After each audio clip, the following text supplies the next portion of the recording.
Buenos días a todos los que y todas los que nos acompañan desde América. Buenas tardes para todos los que y todas las que estamos en Europa. Bienvenidos al sexto webinar, la sexta conversación en torno a la ciudadanía global, con un tema que para nosotros hoy es muy relevante. Vamos a hablar de la educación global inclusiva para un mundo sin periferias. Esta tarde vamos a conversar con Albert Arcarons, que va a sustituir a Ernesto Gasco, del Alto Comisionado. Le ha surgido un imprevisto de última hora y bueno, pues no puede acompañarnos, pero estará Albert con nosotros. Él es vocal asesor del Alto Comisionado contra la Pobreza Infantil del Gobierno de España. Carme García, que es profesora de la Universidad Rovira y Virgil de la Universidad de Tarragona. Gerardo Echeita, que es profesor de la Universidad Autónoma de Madrid. Este seminario se viene a celebrar en un tiempo en el que no nos queda otro remedio que hacer notar, y es que estamos en pura pandemia, en un momento en el que esta forma de trabajar en la ciudadanía tiene dos sensibilidades, dos acentos. Uno que, por una parte, todo lo que es global. Estamos muy acostumbrados ahora a que se tomen decisiones para todos. Los gobiernos en alguna manera toman medidas que nos afectan a todos los ciudadanos y todos los ciudadanos decimos que nos cuidamos unos a otros, a nosotros mismos y a otros, porque para eso nos utilizamos una mascarilla, en fin.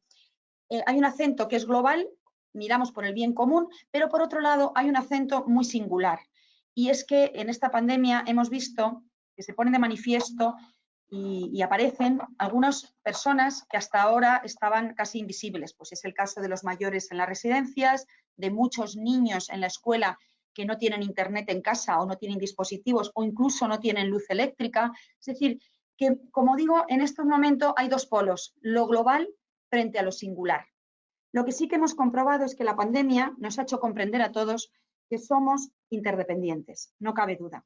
Este seminario, por tanto, como decía al principio, es muy relevante para nosotros para trabajar el tema de educación mundial desde la perspectiva de la equidad y de la inclusión, pero desde luego para la Fundación SM es un foco estratégico. Nosotros, todas nuestras actividades, todas nuestras acciones se encaminan a conseguir justo la inclusión y la equidad. Ningún niño ni niña se quede atrás.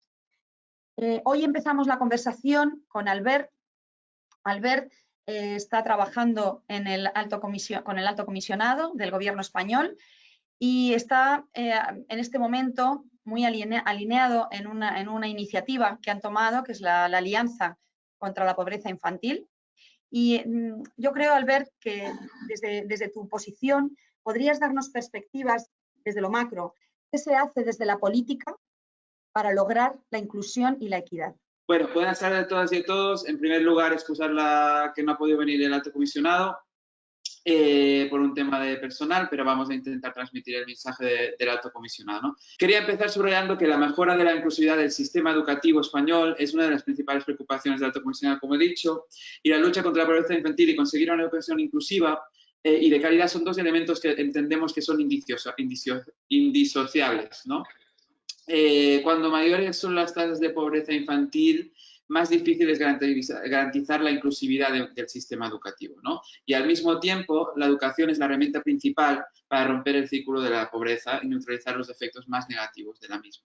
Por lo tanto, cuanto menos inclusivo es el sistema educativo, más difícil es contrarrestar la desigualdad educativa que genera la pobreza infantil.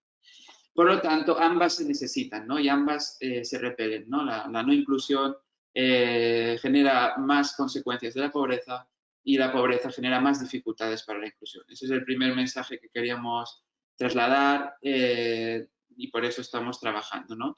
Luego, en esa línea, la línea estratégica del alto comisionado se encuentra precisamente una de las líneas que está también dentro de nuestro plan estratégico y también dentro de la alianza, a promover la equidad educativa y muy importante para nosotros desde la primera infancia, ¿no?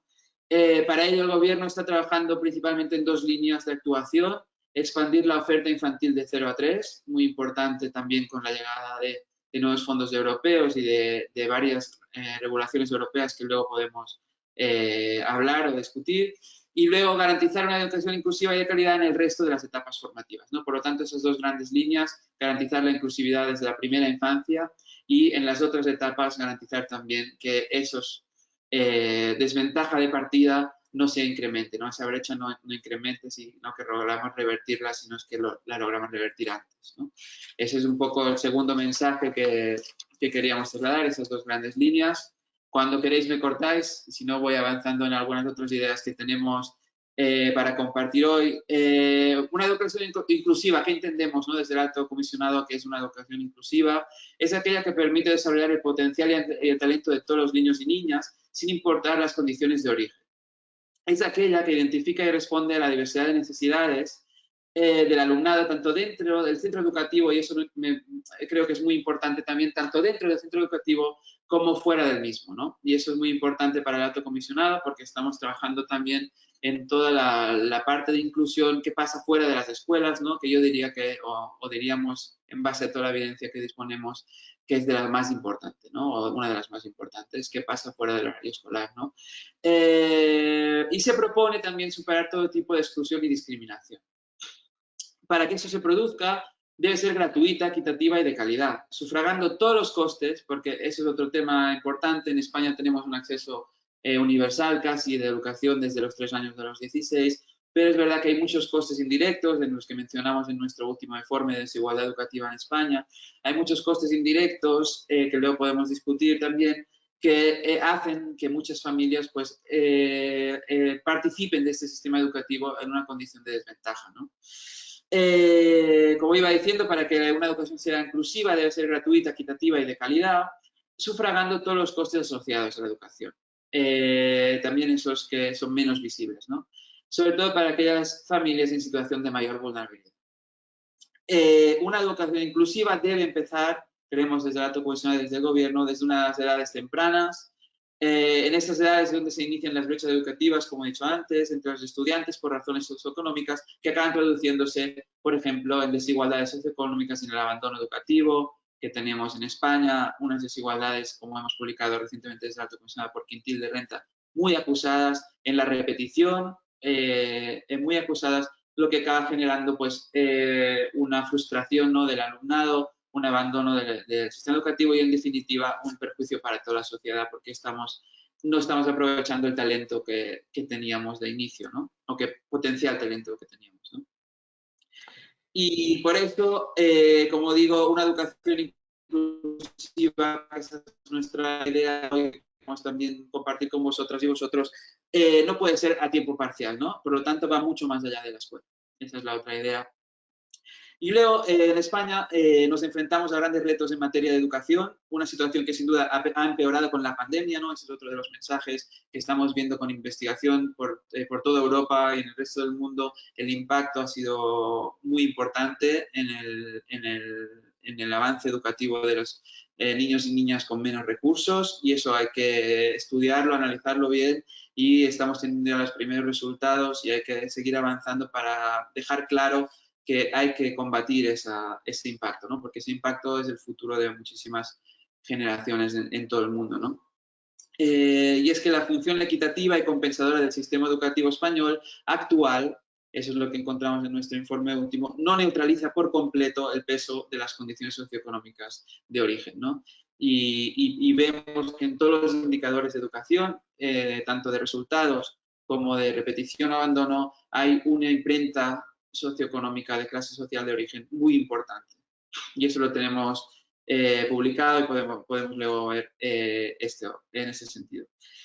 Y es que si bien España ha sufrido un proceso de expansión educativa en las últimas décadas para el conjunto general de la población, con mucha más gente llegando a la universidad, etcétera, la desventaja intergeneracional, la que pasa de padres a hijos, persiste, ¿no? Y en ese informe que os mencionaba, muestra claramente un gradiente socioeconómico en esos resultados.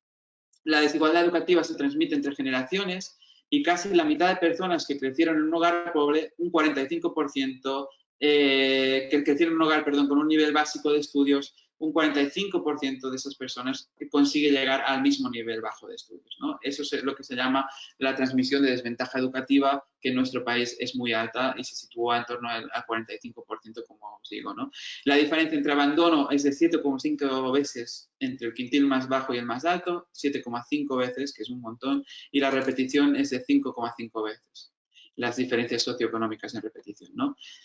Voy acabando, ¿eh? Esa es la segunda parte que quería transmitir con vosotros, esa desigualdad educativa existente frente a esa realidad que está haciendo el gobierno, ¿no? Pues la nueva ley orgánica, LOMLOE, supone un paso muy importante para avanzar en la equidad educativa en España, tanto a nivel de propósito como también de lo que le acompaña a nivel de recursos, ¿no? Que ahora menciono brevemente y que podemos discutir. Pero la LOMLOE se alinea tanto con las recomendaciones de la Comisión Europea como los principales organismos internacionales y además acompaña de recursos. El incremento del presupuesto del Ministerio de Educación para 2021 es del 100,39%, un incremento histórico, diría yo, en inversión en educación en España. Y los objetivos principales que tiene es la promoción de la equidad, como decía, desde la primera infancia, en un marco de un sistema enfocado, integrado, que se enfoque en la equidad del conjunto del sistema educativo. Por lo tanto, también entre las transiciones de las fases, ¿no? Que eso para nosotros también es muy importante. Y ya voy acabando. Mejorar la equidad en el sistema educativo sin renunciar a la calidad del mismo, eso es muy importante también. La equidad no quiere decir menos de calidad, eso es otro mensaje al revés, ¿no? Es uno de nuestros principales retos de futuro como país, ¿no? La desventaja educativa se concreta desproporcionadamente entre los estudiantes con menos recursos, financiando el talento de una parte muy importante de la población. El talento no se distribuye aleatoriamente, todo lo que pasa después es social, ¿no? Pero el talento se distribuye en gran parte aleatoriamente y, por tanto, estamos renunciando a enriquecernos como sociedad en el sentido más amplio del término, ¿no? También en productividad, pero también en muchas otras cosas. Y eso es lo que teníamos, las ideas que teníamos preparadas para compartir hoy. Bueno, pues muchas gracias, Albert. Yo creo que has puesto de manifiesto algo que no se nos escapa a nadie.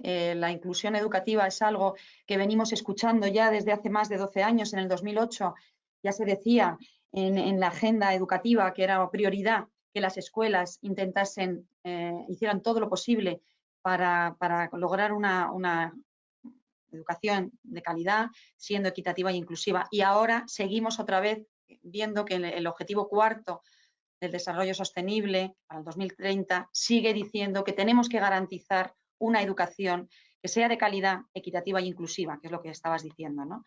Yo creo que la pandemia ha puesto de manifiesto que el sistema educativo tenía alguna debilidad y, desde luego, cuando ocurren, como decía antes, una situación en la que la singularidad aparece, pues nos damos cuenta de que efectivamente hay algunos temas todavía en educación que tenemos que hacer mejor.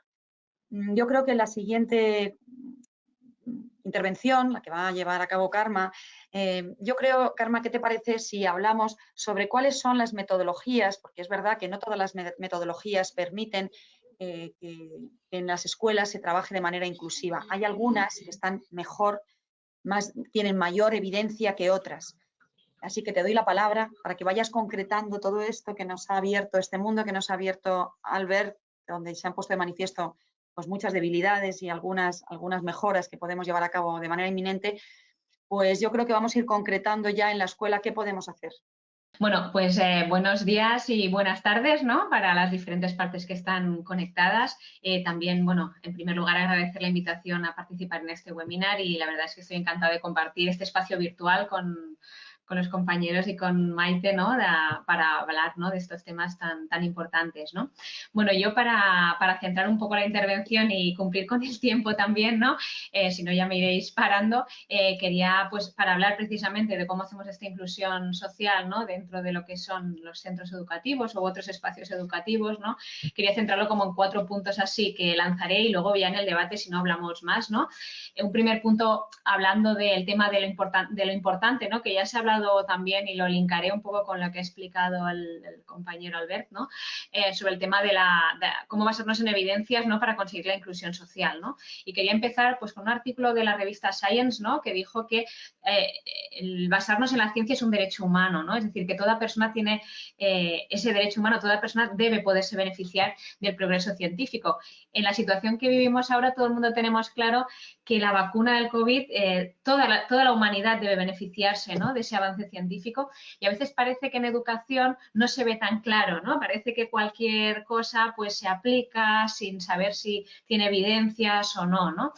Y precisamente si creemos que es un derecho humano ese beneficio, ¿no?, bueno, de la ciencia, de las mejores evidencias, ¿no?, en todos los campos, pues también la educación es uno de ellos, ¿no?, precisamente para conseguir, ¿no?, el objetivo número 4 de desarrollo sostenible de una educación de calidad, ¿no?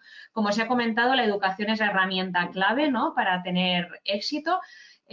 No solo de tener un mejor trabajo, es también mejor salud, mejor vivienda, mejor relaciones, ¿no?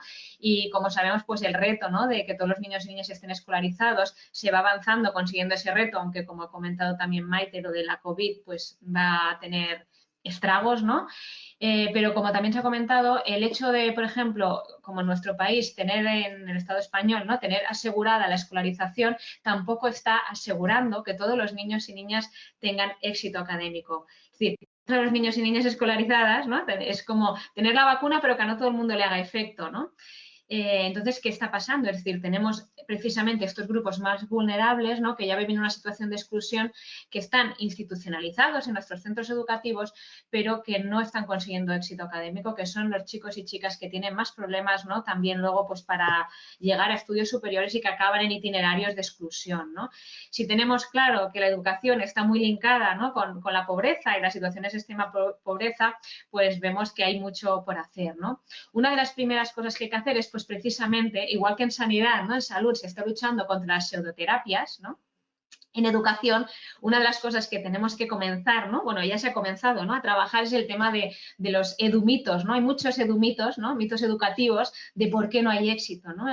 Y a veces explicamos cosas que son correlaciones, pero que no son la causa, ¿no? Y precisamente por eso tenemos a profesorado que, desgraciadamente, y aquí hablo de las universidades, la responsabilidad que tenemos de ayudarles a formarse en evidencias científicas, ¿no?, para superar esos edumitos y para que, bueno, apliquen en sus centros educativos o en esas instituciones educativas aquello que esté basado en evidencias y no aquello que sean, pues bueno, lo que oigo, ¿no? Es decir, pues como hay muchas personas inmigrantes, por eso hay fracaso escolar. Eso es una correlación, pero no es la causa de que haya fracaso escolar. La causa es que no estamos aplicando evidencias científicas en nuestros centros educativos como sí se hace, ¿no?, en salud. Poco a poco hay iniciativas, por ejemplo, existe en España lo de Ciencia en el Parlamento, ¿no?, que tiene muchos grupos de trabajo y uno de ellos es la educación basada en evidencias o las matemáticas como motor de sociedad, ¿no?, precisamente con esa idea de que las políticas también en educación se basen en evidencias, ¿no?, porque tener a los chicos y chicas escolarizados, tener a los chicos y chicas, incluso asegurarles un ordenador con conexión, tampoco está consiguiendo que precisamente esos grupos más vulnerables tengan éxito, ¿no? Con lo cual, pues bueno, tenemos en el punto 2, ¿no?, ya introduciendo al proyecto, ¿no?, que yo presento, que es Comunidades de Aprendizaje, es un proyecto de transformación educativa que tiene como objetivo clave orientarnos hacia el éxito educativo y a la cohesión social, ¿no? Comunidades de aprendizaje lo que hace es implementar lo que se han definido como actuaciones educativas de éxito. Las actuaciones educativas de éxito surgieron, ¿no?, y luego si no en el debate ya podré, si queréis, ¿no?, concretar, surgieron de un proyecto liderado por Ramón Flecha, un proyecto a gran escala financiado por el programa marco de la Unión Europea llamado Included, que además fue uno de los del único de ciencias sociales seleccionado como de los 10 mejores proyectos, ¿no?, por su impacto científico, social y político, ¿no?, y que tenía como objetivo, pues precisamente identificar, ¿no?, a nivel europeo, ¿no?, aquellas actuaciones educativas que estaban promoviendo ese éxito educativo en los centros, ¿no? Una actuación educativa de éxito es una forma de intervenir basada en las evidencias, pero que además sea transferible, es decir, que independientemente del tipo de población que haya, del contexto en el que se aplique, obtenga los mejores resultados, ¿no? Actualmente en el mundo hay más de 9.000 escuelas, ¿no?, en diferentes partes del mundo que están aplicando actuaciones educativas de éxito, y actualmente más de 680 escuelas que son comunidades de aprendizaje, más de 400 precisamente en América Latina, ¿no? Estas escuelas que aplican a evidencias científicas lo que están consiguiendo precisamente es que en esta diversidad de contextos, ¿no?, los chicos y chicas, ¿no?, se esté consiguiendo que tengan los mayores resultados académicos. Es decir, que no sea una excusa, digamos, su situación, ¿no?, digo excusa no para las familias y los chavales, sino a veces desde nosotros los profesionales, ¿no? Que se estén aplicando y que puedan tener pues esos mejores resultados, esa opción, ¿no? A acceder pues a educación superior, etcétera, etcétera, ¿no?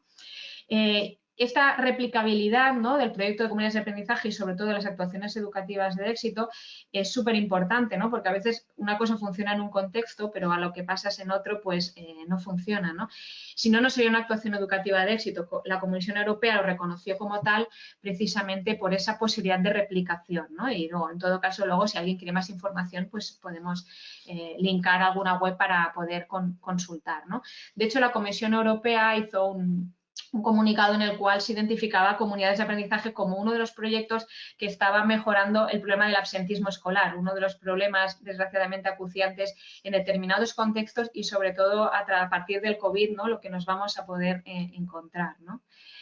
Pasando ya al tercer punto, que es sobre el impacto social, ¿no? del proyecto de comunidades de aprendizaje y las actuaciones educativas de éxito, quería empezar con una frase que dijo Federico Mayor Zaragoza en una cumbre sobre pobreza, ¿no? Que decía que el mejor diagnóstico era una autopsia, pero que ya era demasiado tarde, ¿no? Y a veces en educación nos pasa eso, ¿no? Que ya podemos decir, ¿no? El diagnóstico, pero ha sido cuando ya es muy tarde, ¿no? Y nuestros chicos y chicas, nuestros niños y niñas, y especialmente los que viven en estas situaciones de vulnerabilidad, lo que necesitan es evidencias, que se apliquen evidencias desde el principio, ¿no? Si queremos, ¿no?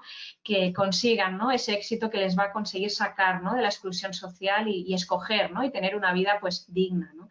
Y para ello es necesario que haya impacto social, ¿no? Que exijamos que aquello que se aplique en nuestros centros educativos pues tenga los mejores resultados, no solo que sea una cosa innovadora, una cosa que sea diferente, una cosa que responda a mi ideología, sino que esté mejorando las vidas de las personas, ¿no?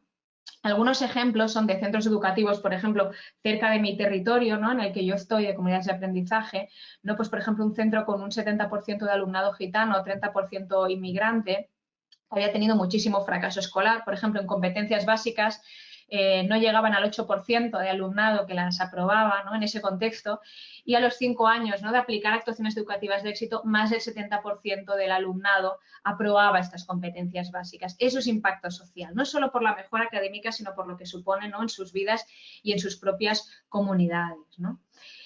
Finalmente, hablar también de la necesidad del impacto científico, es decir, que estas actuaciones educativas, el impacto social, pues también tenga reconocimiento científico para que la comunidad científica también pues lo extrapole, ¿no? Y para que, bueno, pueda ser un referente, ¿no? En la formación de nuestros futuros profesionales, ¿no? Pues una de las actuaciones educativas de éxito, que es grupos interactivos, ¿no? Pues uno de los artículos, ¿no? Publicado en la Cambridge Journal of Education, que es una de las revistas más importantes en educación, pues ganó el premio, ¿no? Del mejor artículo, ¿no? En el año 2013, el año de su publicación, y en el 2015 fue uno de los artículos más consultados, ¿no? De la revista. Esto también es importante, ¿no? Que precisamente aquello que está transformando la sociedad también a nivel científico pues sea del mayor rango, ¿no? O sea, en conclusión, ¿no? Porque ya se me acaba el tiempo, ¿no? La ciencia lo que nos demuestra es que podemos hacer una educación, ¿no? Sin periferias, ¿no? Si se fundamenta en evidencias científicas, ¿no? Como también ha apuntado, ¿no? El primer ponente, ¿no?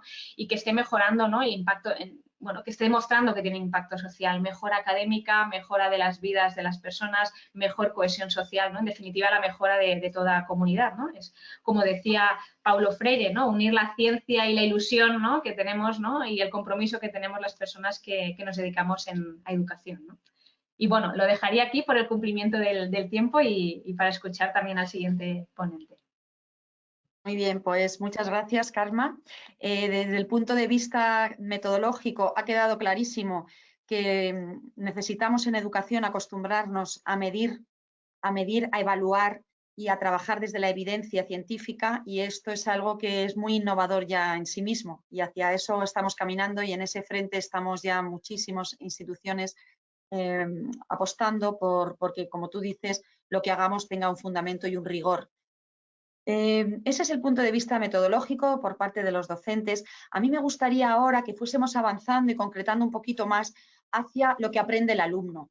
Hay determinados aprendizajes, los aprendizajes imprescindibles, que son aquellos que si no se adquieren en la escuela en un momento determinado, pues al alumno y a la alumna les va a situar en una situación de riesgo de exclusión, ¿no?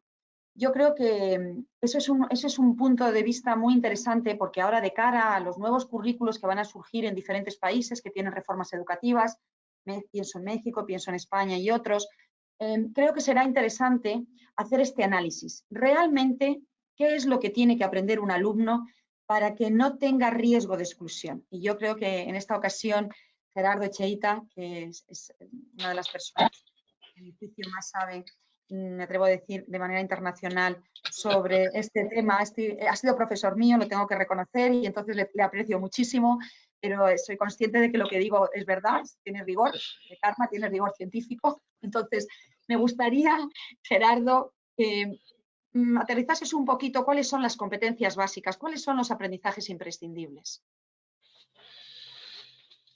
Bueno, muchas gracias, Maite, por tu invitación y por tus cariñosas palabras.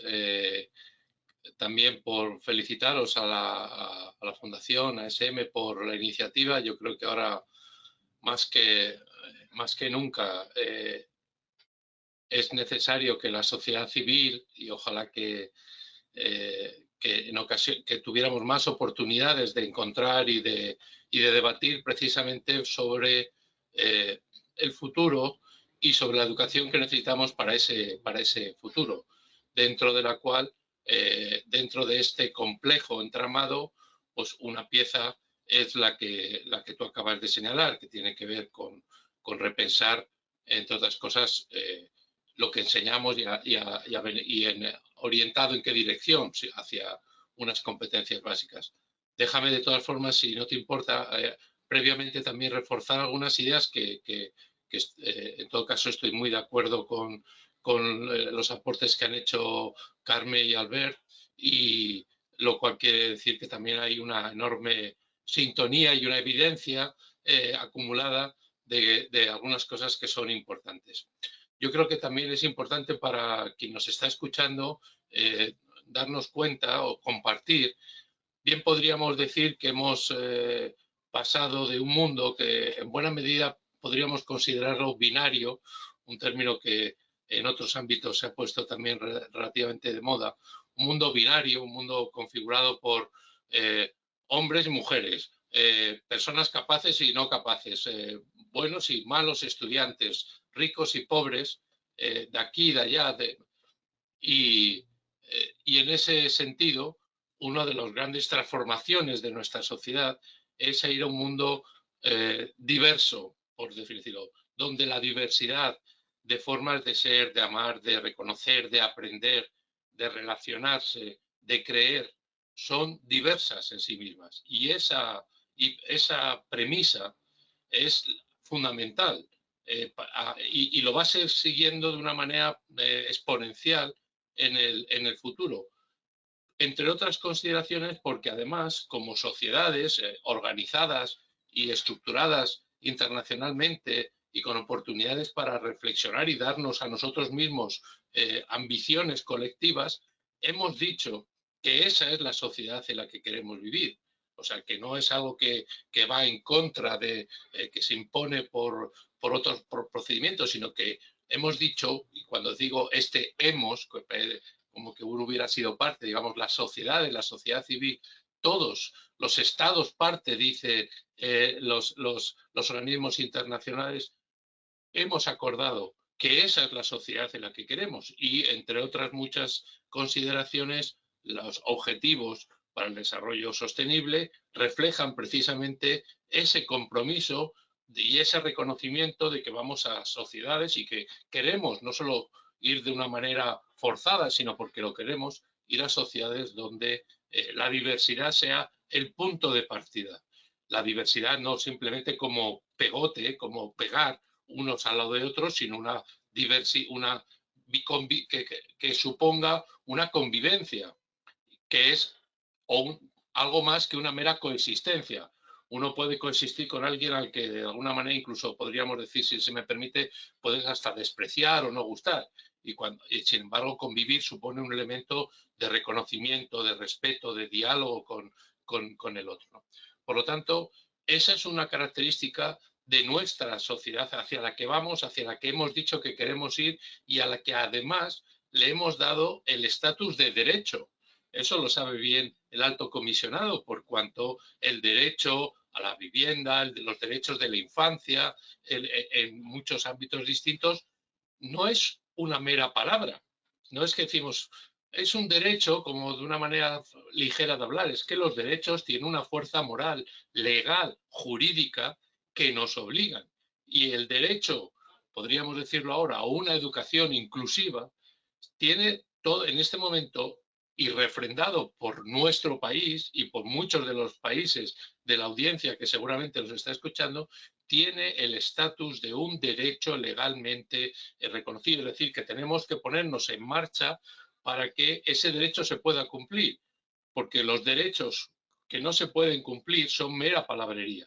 Y la tarea fundamental es avanzar hacia la eliminación de las condiciones o de las barreras que impiden el ejercicio de ese derecho y a la construcción de las condiciones que lo facilitan.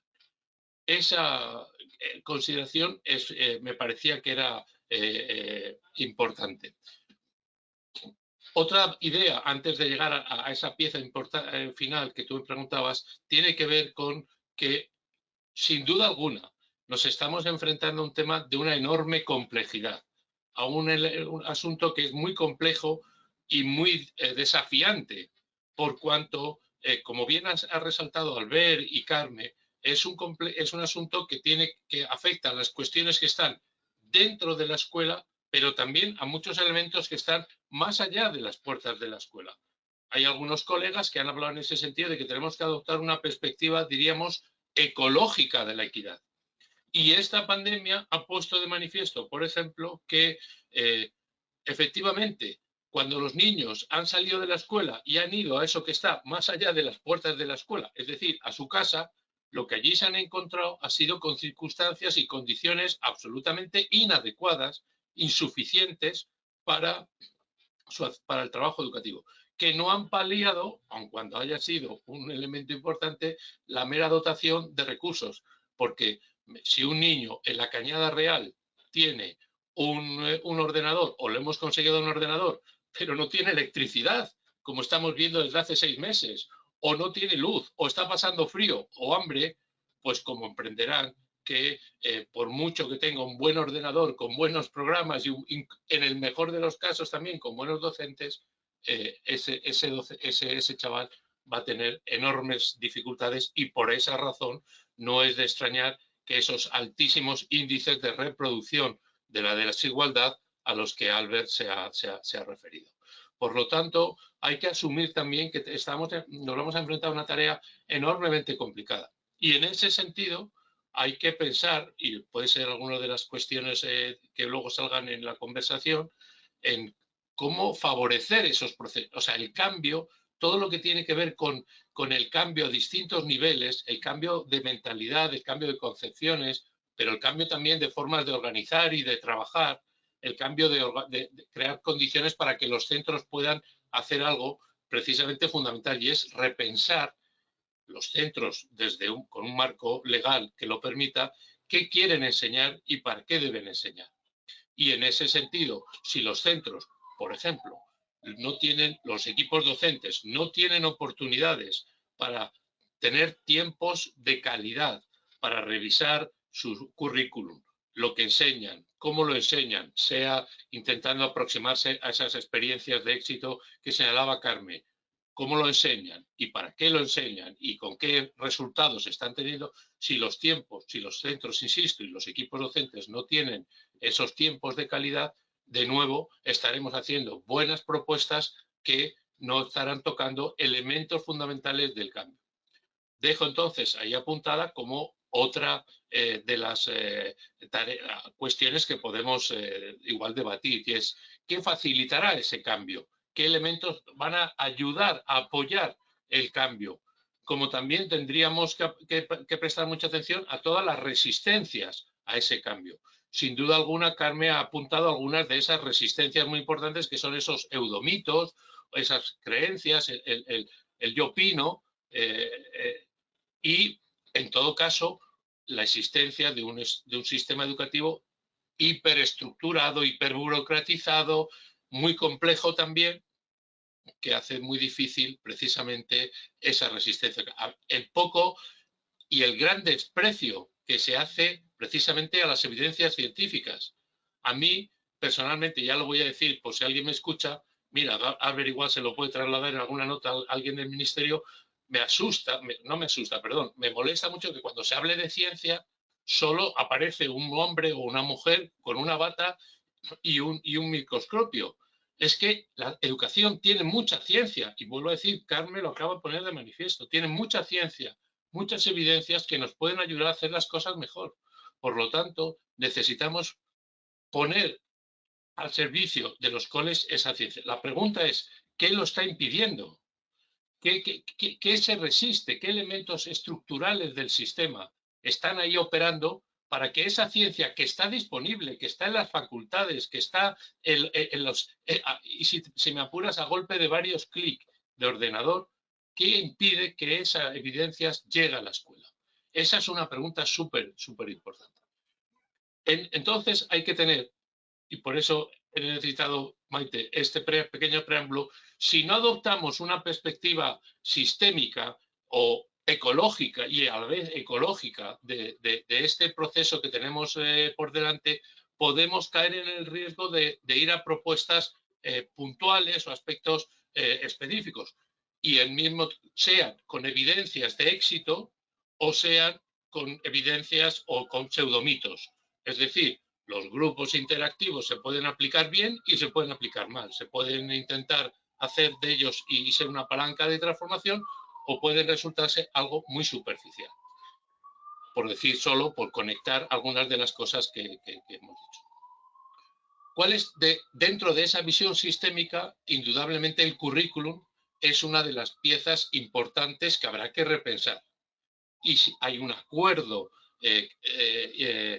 diríamos, no sé cómo decirlo, también global, colectivo, de que tenemos unos currículums que pertenecen hace 2 siglos atrás, ya casi, si te das cuenta, hiperinflacionados de contenidos, de capacidades, muy cerrados, a la hora de la verdad, muy cerrados, que confían muy poco, por otra parte, en el profesorado, y por lo tanto, ese es un gran impedimento.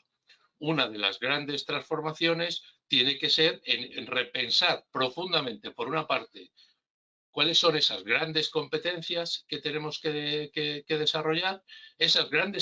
Hablar de competencias es, por definición, hablar de estrategias, y ya termino, de estrategias, de una manera de enfocar lo que hay que enseñar, donde debemos unir contenidos procedimentales, el qué hacer, el cómo hacerlo y el por qué hacerlo, es decir, el ser, el saber y el saber hacer.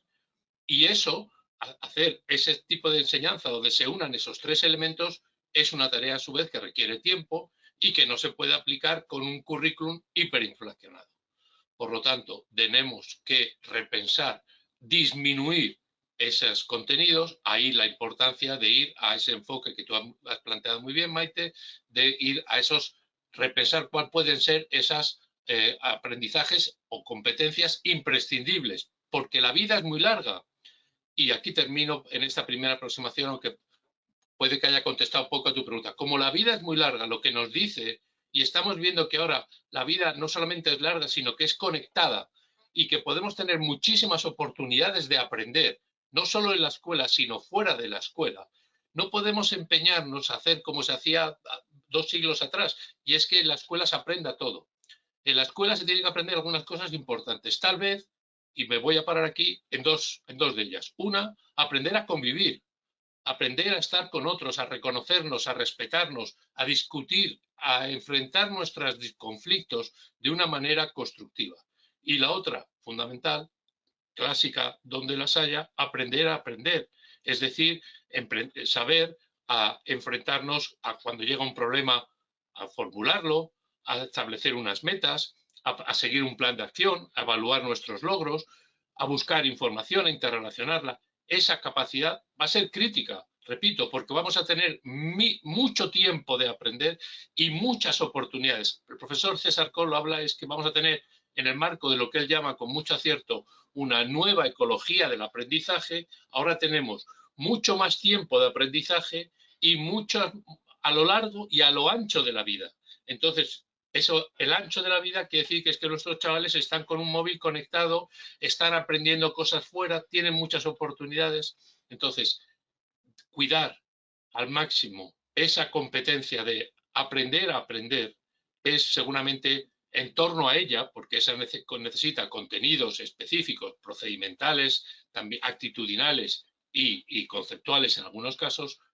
Esa competencia será en el futuro y en el presente. Tiene que serlo ya para un futuro sostenible. Es una de las competencias más relevantes. Pues gracias, Gerardo. Efectivamente, este es un tema apasionante y yo creo que has destapado solamente la punta del iceberg, porque en alguna de las conversaciones de las que hemos hablado en anteriores ocasiones ha salido justo lo que estás comentando como competencias básicas para una educación mundial o global, como la entendemos nosotros, una ciudadanía global, desde la perspectiva del bien común y desde la perspectiva de la ética del cuidado. Pero fíjate que algunas otras competencias que han salido, estas dos que tú has comentado, desde luego, siempre aparecen, pero aparecen otras. Por ejemplo, la competencia digital, por ejemplo, el multilingüismo, que son competencias que, dependiendo de la orientación que le demos, podrían dejar fuera a algunos niños o niñas. A mí me gustaría que, si os parece, en este ratito que nos queda, que quedan 10 minutos, pero me parece súper interesante que fuéramos capaces de lanzar criterios a los que nos escuchan y a nosotros mismos, para criterios básicos para saber qué tiene que saber un alumno para llegar a ser un ciudadano global que pueda enfrentarse a los grandes desafíos. Enfocado a esto que os digo, en los currículos, tú comentabas antes a una parte, Albert, pero hemos visto que hay currículos que se empeñan en el bilingüismo, por ejemplo, ¿no? Que, en fin, pues son contenidos muy interesantes, pero no sé si son accesibles para todos. Bueno, quiero ser provocadora y os lanzo ahí la pregunta para que nos ayudéis a concretar criterios de selección de aprendizajes imprescindibles. A mí, si me permites, y ya para que se animen Carmen y Albert, y por resaltar algo que creo que es fundamental, para mí el criterio fundamental es que pasen el filtro de la equidad. Es decir, que lo que se proponga y que las competencias o los contenidos que hay que aprender, esas competencias multilingüistas, ¿qué padre y qué madre no quiere que sus hijos aprendan y dominen varias lenguas? Hagamos una encuesta que diga, a ver cuántos padres digan, no, yo quiero que mi hijo no sepa nada más que la lengua mía. Todos los padres quieren, todos y todos, los padres y las madres, por supuesto. ¿Qué padre y qué madre no quiere que su hijo en este mundo actual no tenga una buena competencia digital? ¿Qué padre y qué madre no quiere que esté dispuesto a comprender ese mundo global en el que vivimos? Todos, absolutamente todos. Luego, el principal criterio, desde mi punto de vista, sobre el cual tenemos que pasar el filtro o la matriz de lo que hacemos en la escuela es esto que estamos haciendo, enseñar 2 lenguas, 3 lenguas, 4 lenguas, arte, música, ciencia, matemáticas, lo estamos haciendo accesible a todos y, por lo tanto, no hay ningún alumno o alumna que por razones X, de tipo las que queramos decir, se quede fuera, se quede atrás. Para mí esa es la esencia del compromiso internacional asumido por una educación para la equidad y para la inclusión. Y por lo tanto ese tiene que ser el primer elemento para evaluar y decidir qué incorporamos, qué no incorporamos y lo que hacemos o no hacemos. ¿Cuántas papás y mamás, todos los papás y mamás dicen que mis hijos conozcan el mundo, que su centro les proporcione oportunidades para salir más allá de las fronteras de esta escuela? Me parece muy bien. ¿Quién se